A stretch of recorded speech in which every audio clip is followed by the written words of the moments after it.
பராசக்தி திரைப்படத்தில் உள்ள நீதிமன்ற விவாதம் மீண்டும் மலர்கிறது. அனைத்து கதாபாத்திரமும் அடியே என் குரலில் இனிய தமிழ்.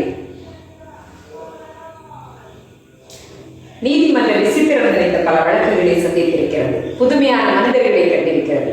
ஆனால் இந்த வழக்கு விசித்திரம் அல்ல. வழக்காடும் நானும் புதுமையான மனிதனும் அல்ல. வாழ்க்கை பாதையிலே சர்வ சாதாரணமாக தென்படக்கூடிய ஒரு ஜீவன் தான் நான். கோவிலிலே குழப்பம் விளைவித்தேன், பூசாரியை தாக்கினேன், குற்றம் சாட்டப்பட்டிருக்கிறேன். இப்படியெல்லாம் நீங்கள் எதிர்பார்ப்பீர்கள் நான் இதையெல்லாம் மறுக்கப் போகிறேன் என்று. இல்லை, நிச்சயமாக இல்லை. கோவிலிலே குழப்பம் விளைவித்தேன். கோவில் கூடாது என்பதற்காக அல்ல, கோவில் கொடியவர்களின் கூடாரமாக இருக்கக்கூடாது என்பதற்காக.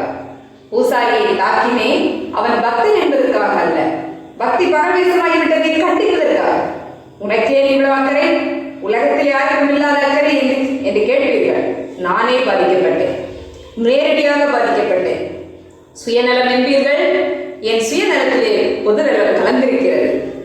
ஆகாரத்திற்காக அடிக்கை சாப்பிட்ட தடாகத்தை சுத்தப்படுத்துகிறதே மீன். அதை போல என்னை குற்றவாளி இருக்கிறார்களே, இந்த குற்றவாளியை வாழ்க்கை பாதையிலே கொஞ்ச தூரம் பின்னோக்கி நடந்து பார்த்தால் அவன் கடந்து வந்துள்ள காட்டார்கள் எவ்வளவு என்று கடக்க பார்க்க முடியும். பாட்டொலிக்கும் பொய்களிலே என் பாதையில் படமெடுக்கும் பாம்புகள் நெளிந்திருக்கின்றன. தென்றலை தீண்டியதில்லை, நான் தீயை தாண்டி இருக்கிறேன். கேளுங்கள் என் கதையை. தீர்ப்பெழுதுவதற்கும் தயவு செய்து கேளுங்கள். தமிழ்நாட்டிலே இந்த திருவிடத்திலே பிறந்தவன் நான். பிறக்க ஒரு நாடு, பிழைக்க ஒரு நாடு. தமிழ்நாட்டின் தலையெழுத்துக்கு நான் என்ன விதிவிலக்கா? ரங்குவும் அது என் உயிரை வளர்த்தது, உயர்ந்தவனாக்கியது. திருமண கோலத்திலே இருக்கும் என் தங்கையை காண வந்தேன்.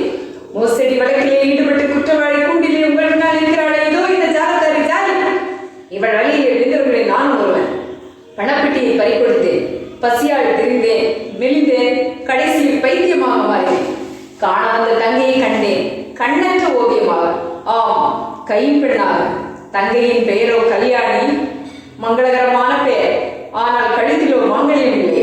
செழித்து வாழ்ந்த குடும்பம் சீரழிந்து விட்டது. கையிலே பிள்ளை, கண்ணிலே நீர். கல்யாணி அடைந்தால் கல்யாணிக்காக நான் அடைந்தேன். கல்யாணிக்கு கண்ணை காட்டினார்கள் பலர். அவர்களிலே காலைய சிலர் கைமாறாக அவளுக்கு ஆதரவு கேட்டனர். கொலை வழக்கிலே சம்பந்தப்பட்டு கைதியாக நிற்கிறானே, இதோ இந்த கொடிவர் வேணும். இவன் பகட்டால் மயக்கமேந்தான் என் தங்கையை. நான் தடுக்கிறாவிட்டால் என் தங்கை அப்போதே தற்கொலை செய்து கொண்டிருப்பாள். கடவுள் பக்தர்கள் கல்யாணியை காப்பாற்ற வந்தார்கள். பிரதி உபகாரமாக அவள் கடையின் பார்வையை கேட்டனர். அவர்களிலே தலைமையானவன் இதோ இந்த பூசாரி கல்யாணி கற்பை காணிக்கையாக கேட்டிருக்கிறான். பராசக்தியின் பெயரால், உலக மாதாவின் பெயரால். கல்யாணி உலகத்தில் புழுவாக துடித்தபடி அவள் உயிரோடு இருப்பாள். அவளை தற்கொலை செய்து கொள்ள தூண்டியது இந்த பூசாரி தான். தன் குழந்தையை இந்த இறக்கமற்ற உலகத்தில் விட்டு செல்ல அவள் விரும்பவில்லை. ஆதரவற்று தன் குழந்தை துடித்து சாவதை அவள் விரும்பவில்லை. அவளை கொண்டு விட்டார். விருப்பமானவர்களை கொள்வது இன்றையல்ல. உலக உத்தமர் காந்தி, அகிம்சா மூர்த்தி, ஜீவகாக்னேசியில அவரே நோயால் துடித்துக் கொண்டிருந்த கன்றுக்குட்டியை கொண்டுவிட சொல்லியிருக்கிறார். அது கஷ்டப்படுவதை காண சகிக்காமல் அதே முறையை தான் கையாண்டிருக்கிறாள் கல்யாணி. இது எப்படி குற்றமாகும்? வெளிநாட்டில் இருந்து திரும்பிய ஒரு தமிழருக்கு வாழ வழி இல்லை. தமிழ்நாட்டிலே பிறந்த ஒரு பொண்ணுக்கு வாழ்வதற்கு பாதுகாப்பில்லை. என் தங்கை கொஞ்சம் விட்டு கொடுத்திருந்தாள். கோடீஸ்வரன் வீட்டு பள்ளி அறையிலே ஒரு நாள், மானத்தை விலை கூறியிருந்தால் மாளிகை வாசியின் மடியிலே ஒரு நாள். இப்படி ஓட்டியிருக்கலாம் நாட்களை. இதைத்தானா இந்த நீதிமன்றம் விரும்புகிறது? பகட்டு என் தங்கையை விரட்டியது. பயந்து ஓடினாள். பணம் என் தங்கையை துரத்தியது. மீண்டும் ஓடினாள். பக்தி என் தங்கையை பயமுறுத்தியது. ஓடினாள் ஓடினாள், வாழ்க்கையின் ஓரத்திற்கே ஓடினாள். அந்த ஓட்டத்தை தடுத்திருக்க வேண்டும், வாட்டத்தை போக்கி இருக்க வேண்டும். இது சட்டத்தை நீட்டுவோர் செய்தார்களா? வாழ விட்டார்களா என் கல்யாணி? குற்றவாளி யார் வழக்கிற்கோ வக்கீலாக வாதாடுகிறார். யார் வழக்கிற்கும் இல்லை. அதுவும் என் வழக்குதான், என் தங்கையின் வழக்கு.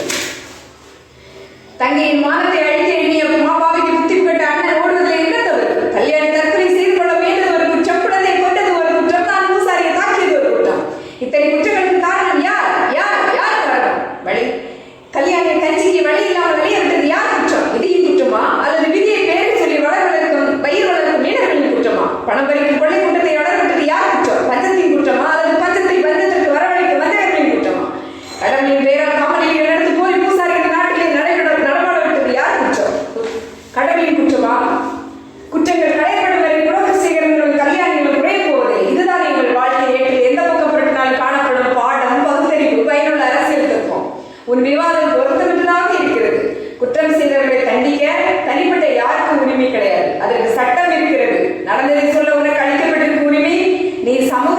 பிறரையோ குறை கூற உபயோகப்படுத்தக்கூடாது. கேட்ட கேள்விக்கு மட்டும் பதில் சொல். கல்யாணி உன் தங்கை என்பது உண்மைதானா? இந்த கேள்வி தங்களுக்கு வேடிக்கை இல்லை. சரி, கல்யாணி வரட்டும்.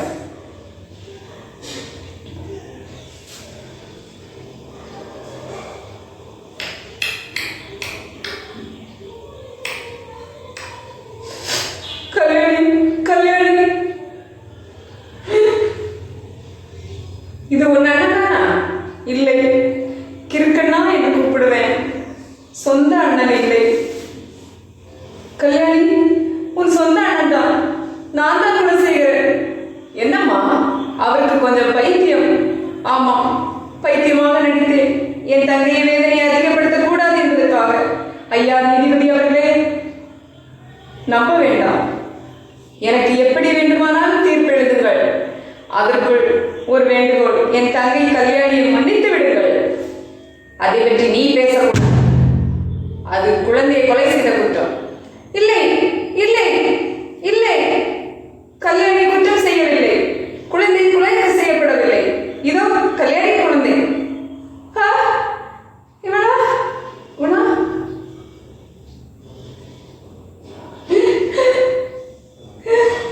கண்ணே கண்ணே கண்ணே, கல்யாணி குழந்தை உன்னிடம் எப்படி கிடைத்தது? நிலவுகால வேலை இரவுகளில் நான் ஆற்றிலே படகில் செல்வது வழக்கம். அப்படி செல்லும் போது ஒரு இரவில் குழந்தை படகிலே வந்து விழுந்தது. யார் குழந்தை என்று தெரியாமல் வளர்த்து வந்தேன். சுற்றுப்பயணம் சென்றிருந்த என் அண்ணன் வந்து சேர்ந்தார். வாகனே. என்ன விமலா, யார் குழந்தை? வழக்கம் போல் படகில் செல்லும் போது இந்த குழந்தை படகிலே வந்து விழுந்தது. விவரம் வந்து தெரியவில்லை. கல்யாணி குழந்தையாக இருக்குமோ? என்ன? இதோ பார். கல்யாணி என்ற பெண் உணவு கிடைக்காத காரணத்தால் குழந்தை ஆற்றில் எரிந்துவிட்டு தானும் தற்கொலை செய்து கொள்ள போகும்போது பிடிபட்டு கோர்ட்டில் இருக்கிறாள் குற்றவாளியாக. கல்யாணி கல்யாணி குணசேகரன்? ஆமாம் ஆமாம் ஆமாம், குணசேகரன் தங்கிதான். இந்த வழக்கு பற்றி கூறினார். உண்மை உனக்கு தெரிந்த நான் ஓடி வந்தேன். இவர்களை உனக்கு தெரியுமா? தெரியும். இவர் குணசேகரன், கல்யாணின் அண்ணன். அண்ணே, அண்ணா. வேடிக்கையான வழக்கு. நன்றி, வணக்கம்.